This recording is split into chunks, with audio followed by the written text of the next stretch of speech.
Hi guys, मैं अजीत झा आपके अपने चैनल एजुकेशन बाय इन्फिनिटी से एक बार बहुत दिनों बाद आप लोगों का फिर से अपने चैनल पे स्वागत करता हूं, जिसमें आज हम लोग आप अपनी स्क्रीन पे देख सकते हैं mid term examination 2025-26 class 10th mathematics का बेसिक का पेपर सॉल्व करेंगे। ठीक, मे भी हो सकता है कि ये वीडियो थोड़ा सा 2 पार्ट में बने। ठीक, और बहुत जल्दी आपको स्टैंडर्ड के पेपर का सॉल्यूशन भी मेरे चैनल पे मिल जाएगा। तो बिना टाइम वेस्ट करे हम स्टार्ट करते हैं पेपर को। देखिए, फर्स्ट क्वेश्चन आप अपनी स्क्रीन पे देख सकते हैं। इसमें लिखा हुआ है if PE that means probability of any event is 0.9 है। कह रहे then the probability of not E। किसी भी इवेंट की प्रोबेबिलिटी अगर आपको गिवन है और उसके नॉट की प्रोबेबिलिटी निकालनी है तो probability of not E simple equal हो जाता है 1 minus probability of E। That means E की प्रोबेबिलिटी को नॉट E में से माइनस कर देंगे तो 0.9 माइनस करेंगे तो 0.1 इसका आंसर आ जाएगा। मींस ए ऑप्शन उस हिसाब से करेक्ट होगा। देखिए, सेकंड पार्ट की बात करें तो सेकंड पार्ट में आप देख सकते हैं लिखा है the solution of pair of linear equation. 2 linear equation का सॉल्यूशन पूछ रहा है। आप चाहे तो दोनों इक्वेशन को सॉल्व कर सकते हैं, अदरवाइज आप चाहें तो ऑप्शन के थ्रू भी सीधा जा सकते हैं। तो अगर हम यहाँ पे देखें कि हमें कौन सा ऑप्शन यहाँ पे करेक्ट लगता है तो उस हिसाब से हम यहाँ पे देख सकते हैं। देखिए कि x plus y equal to 1 के है और x minus y equal to 5 है। दोनों इक्वेशन को ऐड कर देते हैं, y को कैंसिल आउट कर लेगा। 2x इज इक्वल टू 6, तो इसका मतलब x की वैल्यू सिंपली 3 आ जाएगी और 3 को अगर किसी भी एक इक्वेशन में सब्स्टिट्यूट कर दीजिए तो x plus y equal to 1 है और यहाँ x की जगह 3 पुट करेंगे तो 3 plus y is equal to 1, तो y की वैल्यू आपको -2 मिल जाएगी। उस हिसाब से आप देखें तो आपको पहला ऑप्शन इसका करेक्ट मिल जाएगा। देन थर्ड की बात करें तो थर्ड में आप देख सकते हो, कह रहा है कि if cos A is equal to 3/5 then the value of sin A। आप चाहें तो इसके लिए ट्रायंगल फॉर्म करके वैल्यू कैलकुलेट कर सकते हैं, अदरवाइज आपके पास एक चॉइस है जिसमें आप साइन की वैल्यू सीधा फॉर्मूले से भी कैलकुलेट कर सकते हो। तो उस हिसाब से अगर आप यहाँ पे देखें तो हम जानते हैं साइन A इक्वल हो जाएगा हमारा under the root of 1 minus cos square A, और उसके अकॉर्डिंग आप यहाँ पे देख सकते हैं कॉस की वैल्यू दे रखी है 3/5, उसका स्क्वायर हो जाएगा 9/25 और ये मेरे पास आ जाएगा 16/25 under the root which is equal to 4/5। तो अकॉर्डिंग टू दिस आप देख सकते हैं कि सी ऑप्शन इसका क्या हो जाएगा, करेक्ट हो जाएगा। देन क्वेश्चन नंबर 4 की बात कर लेते हैं। तो देखिए, 4 के अंदर इसने बोला कि 2 ट्राइंगल की बात कर रहा है ABC और DEF, उसके अंदर 2 साइड्स की रेशो दे रखी है। तो आपसे पूछा है कि अगर ट्राइंगल सिमिलर है, ठीक, तो इनमें से कौन सा एंगल जो है इक्वल होना चाहिए। ठीक, देखिए सिंपल है, यहाँ पे दोनों ट्राइंगल फॉर्म करके आप इजीली यहाँ पे कैलकुलेट कर सकते हो कि क्या मेरे पास रिजल्ट बनेगा। देखिए यहाँ पे 2 ट्राइंगल दे रखे हैं, एक ABC, अगर हम यहाँ पे एक ट्राइंगल ABC फॉर्म कर दें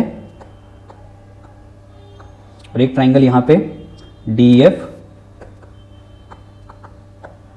तो हमें रेशो में गिवन है AB अपॉन में D, that means AB upon में D इनकी ratio equal to BC upon में FD, BC की रेशो FD के साथ, कुछ इस टाइप्स। देखिए, सिमिलर करने के लिए जो क्राइटेरिया हमारे यहाँ पे लग सकती है वो लग सकती है SAS में 2 साइड जो रेशो क्रिएट कर रहे हैं उनके बीच का एंगल इक्वल होना चाहिए। तो उसके अकॉर्डिंग एंगल B हमारा एंगल D के इक्वल यहाँ पे होना चाहिए। तो उसके अकॉर्डिंग आप यहाँ पे देख सकते हैं कि D ऑप्शन जो है इसका करेक्ट हो जाएगा। देन क्वेश्चन नंबर 5 की बात करें तो बहुत ईजी है। कह रहा है कॉमन डिफरेंस बताइए। AP जो है उसमें सारे नंबर्स इक्वल है, सारी वैल्यू सारी टर्म इक्वल है, तो कॉमन डिफरेंस इसका क्या हो जाएगा, 0 हो जाएगा।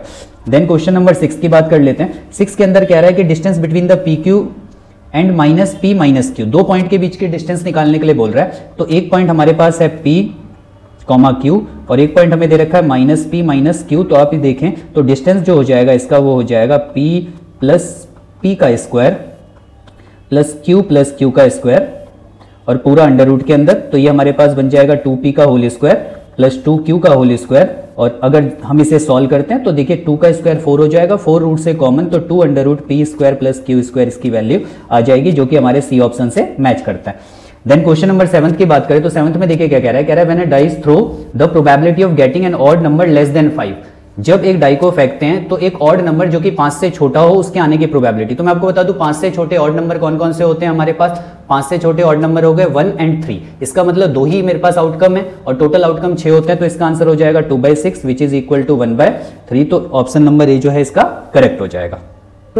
देखिए, इसके बाद क्वेश्चन नंबर 8 की बात करें तो कह रहा है for what value of k the pair of equation represent coincidence line. मैं आपको बता दूं कोइंसिडेंस लाइन का मतलब है एक के ऊपर दूसरी लाइन आनी चाहिए और उस केस में जो सॉल्यूशन होते हैं वो इनफाइनाइट मैनी सॉल्यूशन होते हैं। और उसके लिए हमारे पास जो केस होता है वो अवेलेबल होता है A1 अपॉन में A2 इक्वल हो जाएगा B1 अपॉन B2 के इक्वल हो जाएगा C1 अपॉन C2 के। फर्स्ट इक्वेशन में x का कोफिशिएंट A1 हो जाएगा तो 3 आ गया। सेकेंड इक्वेशन में x का कोफिशिएंट A2 आ जाएगा 9, देन -1 अपॉन में -k और इक्वल टू मेरे पास आ गया 8 अपॉन में 24। तो क्लियरली हम यहाँ पे इसको सॉल्व करें तो 1/3 इक्वल टू 1/k आ जाएगा और k की वैल्यू यहाँ से हमारे पास 3 आ जाएगी। तो उस हिसाब से देखें तो हमारा ऑप्शन नंबर डी जो हो जाएगा वो करेक्ट हो जाएगा। 9th क्वेश्चन में कह रहा है 10 term from the end of the AP. एक एपी के एंड से हमें 10th टर्म कैलकुलेट करना है। देखिए किसी भी एपी के एंड से अगर आपको 10th टर्म कैलकुलेट करना है या कोई भी टर्म कैलकुलेट करना है तो उसके लिए आप यहाँ पे अपने फॉर्मूले को थोड़ा सा मॉडिफाई कर सकते हैं। फ्रॉम एंड आप इस फॉर्मूले को L minus n minus 1 into D के फॉर्म में यूज कर सकते हैं, जहां पे L लास्ट टर्म हो जाएगा। लास्ट टर्म कितना है 65 माइनस कौन सी टर्म कैलकुलेट करनी है 10, 10 माइनस 1 यहाँ पे 9 आ जाएगा और डी की वैल्यू अगर आप यहाँ पे देखें तो वो 3 है, तो 65 माइनस 27 जो कि हमारा इक्वल हो जाता है 38 के, तो इसका डी ऑप्शन करेक्ट हो जाएगा। देन क्वेश्चन नंबर 10th की बात करें तो 10th के अंदर देखिए कह रहा है in a group of 15 person 6 can not swing. कह रहा है कि 15 लोगों में से 6 लोग जो है वो तैर नहीं सकते। If a person is chosen at random, एक पर्सन हम चूज करते हैं, then the probability that he she can swim, तो उसके तैरने की प्रोबेबिलिटी पूछ रहा है। अगर हम यहाँ पे देखें तो देखिए जो भी तैर नहीं सकते वो 6 लोग हैं, तो जो तैर पाएंगे वो जो लोग होंगे वो 9 हो जाएगा। तो 9 अपॉन में टोटल नंबर ऑफ आउटकम कितना है 15। जब हम इसको कैंसिल आउट करते हैं तो ये मेरे पास आ जाएगा सी ऑप्शन 3/5 इसका करेक्ट हो जाएगा। 11th की बात कर लेते हैं। 11th क्वेश्चन में देखिए क्या कह रहा है, the pair of linear equation has, आपसे पूछा है कि इसके सॉल्यूशन कैसे होंगे, तो आपको कंपेयर करने पड़ेंगे इसके कोएफिशिएंट जो कुछ इस टाइप से होगा। देखिए a1 अपॉन में a2 की बात करें तो a1 मेरे पास क्या हो जाएगा 2, a2 मेरे पास आ जाएगा 4, तो ये आ गया 1/2। b1 अपॉन b2 की बात करें तो वो आ जाएगा 1/2 which is equal to also 1/2, और c1 अपॉन में c2 की बात करें तो वो मेरे पास आ जाएगा -3 अपॉन में -6 which is also equal to the 1/2। तो तीनों की तीनों कंडीशन इक्वल आ रही है। a1 अपॉन में a2 इक्वल आ रहा है b1 अपॉन b2 के, इक्वल आ रहा है c1 अपॉन c2 के, और ये जो कंडीशन होती है ये हमारे पास किसकी कंडीशन होती है, इनफाइनाइट मैनी सॉल्यूशन या फिर कोइंसिडेंस लाइन की कंडीशन, तो इसलिए सी ऑप्शन इसका क्या हो जाएगा करेक्ट हो जाएगा। 12th क्वेश्चन की बात करें, देखिए 12th में कह रहा है distance of the point from the y axis. किसी भी पर्टिकुलर पॉइंट का अगर आपको वाई एक्सिस से डिस्टेंस कैलकुलेट करना है तो वो उसके एक्स की वैल्यू होती है, बट याद रखना है कि डिस्टेंस कभी नेगेटिव नहीं होता, तो इसलिए वैल्यू जो है वो पॉजिटिव में लिया जाएगा, मींस मॉड्यूलस, तो उसके हिसाब से इसका आंसर ए हो जाएगा जो कि 4 है। बाकी आगे के क्वेश्चन देख लेते हैं इसके बाद।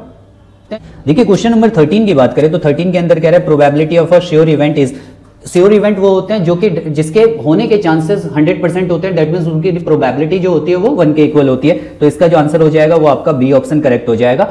14th क्वेश्चन की बात करें तो कह रहा है द वैल्यू ऑफ दिस, आपको वैल्यू सब्स्टिट्यूट करके वैल्यू निकालनी है। 10 स्क्वायर 45, 10 45 की वैल्यू 1 होती है, तो 1 का स्क्वायर माइनस 1 अपॉन में 2 इंटू 10 45 1 हो जाएगा, तो 1 माइनस 1 अपॉन में 2 मींस 0 अपॉन में 2 आ गया जो कि 0 के इक्वल होगा, तो डी ऑप्शन इसका करेक्ट हो गया। 15 क्वेश्चन में आप देख सकते हैं बीपीटी की एप्लीकेशन है, इसमें आपको कह रहा है कि एसटी पैरेलल है क्यूआर के, पीएस की वैल्यू आपको 4.5 दे रखी है, एसक्यू की वैल्यू 1.5, पीटी की वैल्यू आपसे पूछ रहा है। हम जानते हैं कि if ST is parallel to QR then by the using of BPT PS upon में एसक्यू इक्वल हो जाएगा हमारे पास पीटी अपॉन में टीआर।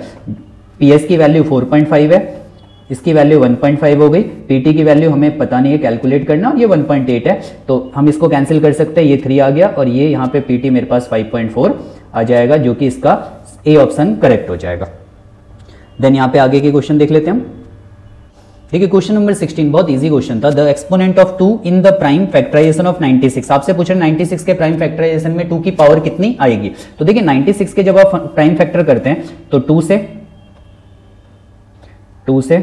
यहाँ पे 24 आ गया, 2 से 12 आ गया, 2 से 6 और बेटा 2 से यहाँ पे 3 आ गया और 3 यहाँ पे 1 आ जाएगा, तो 2 कितने टाइम्स आ रहा है 5 टाइम्स, तो दैट मींस 2 की पावर 5, तो डी ऑप्शन इसका करेक्ट हो जाएगा। 17 के अंदर कह रहा है A B is the diameter of a circle whose centre -3,2 and coordinate of a point B is 4,1, coordinate of point A पूछ रहा है।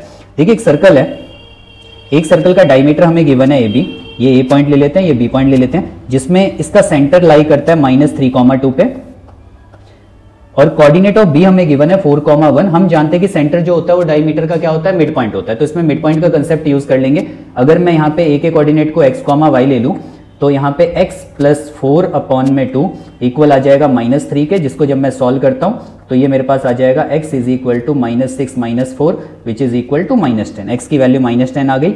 और सिमिलरली y मैं कैलकुलेट करूंगा तो y की वैल्यू मेरे पास क्या आ जाएगी, वो आपकी 3 आ जाएगी, तो इसका बी ऑप्शन जो है वो करेक्ट हो जाएगा। देन 18 क्वेश्चन की बात करें तो 18 में कह रहा है सम ऑफ फर्स्ट 12 टर्म, एक एपी के पहले 12 टर्म का सम कैलकुलेट करना है। अगर हम पहले 12 टर्म का सम कैलकुलेट करेंगे तो वो देख लेते हैं यहाँ पे हम फॉर्मूला किस तरीके से यूज करेंगे।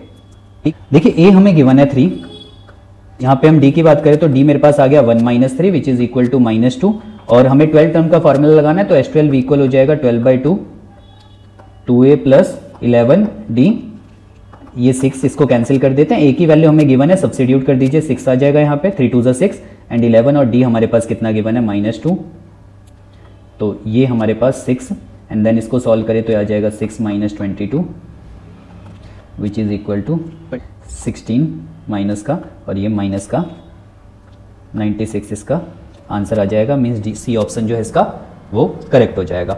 देन हम बात कर लेते हैं 19th क्वेश्चन की, असर्शन और रीजन की फॉर्म में आया हुआ है। देखिए 19th में असर्शन में लिखा हुआ है the probability of getting a red colour card from a pack of playing card is 1/2।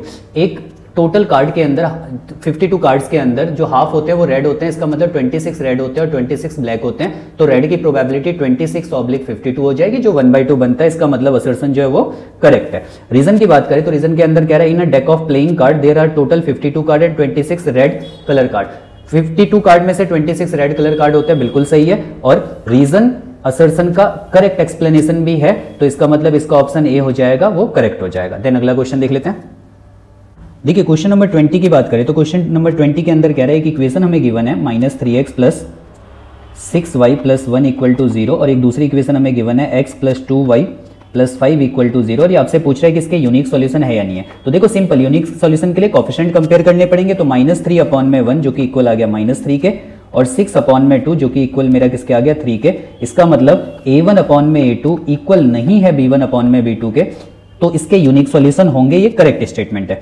ठीक, इसका मतलब आपका असर्शन जो है वो करेक्ट है। रीजन में इसने दे रखा है this a1/a2 = b1/b2 = c1/c2 then given pair of equation has unique solution. Reason इसका गलत है, यूनिक सॉल्यूशन की कंडीशन नहीं होती है, इनफाइनाइट मैनी सॉल्यूशन की कंडीशन होती है। इसका मतलब असर्शन करेक्ट है लेकिन रीजन इसका गलत है, तो उस हिसाब से हम यहाँ पे देखें तो सी ऑप्शन इसके लिए करेक्ट हो जाएगा।